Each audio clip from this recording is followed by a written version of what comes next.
নমস্কার। গতকাল 23 অক্টোবর সারা ত্রিপুরা সিভিল সোসাইটির ডাকে যে বন আহ্বান করা হয়েছিল, সেই বনে যারা এসে পিকেটিংয়ে এসেছেন এবং আমাদের দাবি নিয়ে যারা আন্দোলনে সামিল হয়েছেন, প্রথমে তাদেরকে আমি অভিনন্দন জানাচ্ছি। এবং এটা একটা ত্রিপুরার ইতিহাসে একটা সিভিল সোসাইটির ডাকে যে এত সাকসেসফুল যে বন হয়েছে, এটা ত্রিপুরার ইতিহাসে একটা নজিরবিহীন হয়ে থাকবে বলে আমি মনে করি। আরও একটা দিক হলো, যখন আমরা কালকের বনটা শেষের দিকে প্রায় 5টার পরে আমরা কোন কোন জায়গায় পিকেটিং উঠিয়ে নিয়েছি এবং আগরতলা শহরে আমরা 3টার দিকে বাইক ওঠার জন্য আমাদের পিকেটিং উঠিয়ে নিয়েছিলাম।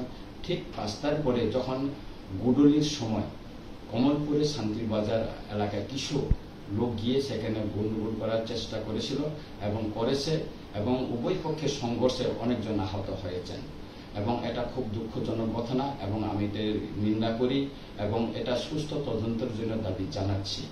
এবং এখানে যারা আহত হয়েছেন কর্মকর্তারা রয়েছেন বিডিও অভিজিৎ মজুমদার, এসডিপি সমুদ্র দেববর্মা এবং ইঞ্জিনিয়ার অনিমেষ সাহা।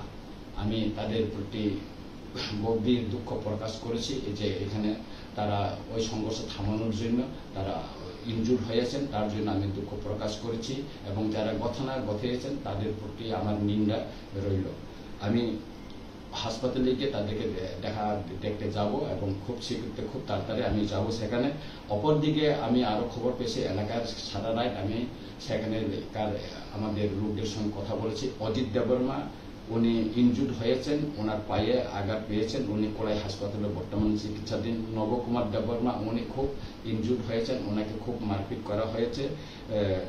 কাশ্মীরা দেববর্মা ওনার ডাক নাম, উনিও ইনজুর্ড হয়েছেন। আরো দরিয়ান দেববর্মা উনিও ইনজুর্ড হয়েছেন বলে আমি জানতে পেরেছি। আমি আজকে স্পটে যাওয়ার জন্য আমাদের সম্মানিত ডিজিপির সঙ্গে আমি সকালে কথা বলেছি। উনি সেখানে সিচুয়েশনটা এখনো নর্মাল হয়নি বলে বলেছেন অপেক্ষা করার জন্য। তাই আজকে আমি শান্তিবাজারে যাচ্ছি না, আগামীকাল পরশুর দিন আমি সেখানে যাব এবং এখানকার লোকের সবার সঙ্গে আমি কথা বলবো, উভয় সম্প্রদায়ের মানুষের সঙ্গে আমি কথা বলবো এবং আহতদের আমি দেখার জন্য হাসপাতালে যাব।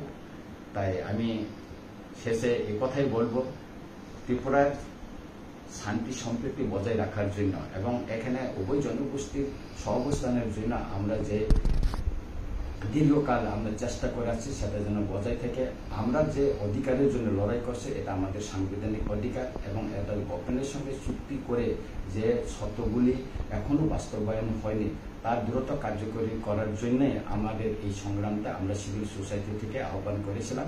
সেটা সফল হয়েছে এবং আগামী দিন আমরা পিসফুল আর শান্তিপূর্ণভাবে আন্দোলন করার জন্য চেষ্টা আমরা করব এবং শান্তিবাজারে যে ঘটনা এটা পূর্ব পরিকল্পিত হইতে পারে এবং আমি আবারও পুলিশের নিকট আহ্বান করব এবং দাবি জানাবো যে এটা সুস্থ তদন্ত করে যারা জড়িত যেই হোক তাদের কঠোর শাস্তি যেন ব্যবস্থা নেওয়া হয় এবং করা হোক।